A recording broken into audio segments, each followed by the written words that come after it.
You ever get that feeling like you're being watched, even though you're the only one for miles? That's how it started for me, on a hike I'd never planned.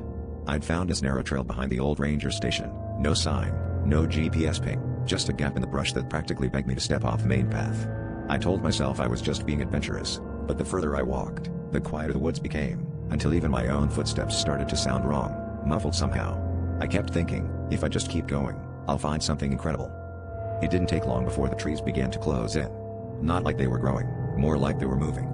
Every time I turned around, the trunks seemed a foot closer, and the branches overhead wove tighter, blotting out the sun. I tried to backtrack, but the trail behind me was gone, swallowed by thick undergrowth that hadn't been there a second before. That's when I heard my friends calling my name, their voices echoing through the woods, just out of sight.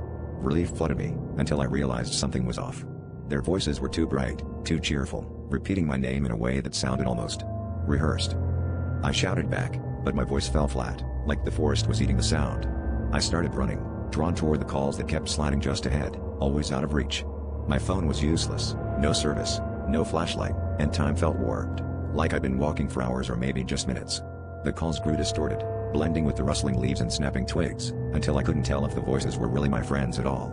The trees pressed closer, bark splitting and groaning, and shadows twisted at the corners of my eyes. I tripped, scrambled up, and kept running, anything to escape that feeling of being herded deeper into the woods. Finally, I broke into a clearing, gasping for air.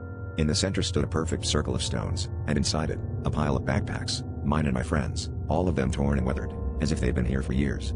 That's when I understood, the voices had never belonged to my friends. They were just bait, cast by whatever lives in these woods, luring hikers off the path and into the dark.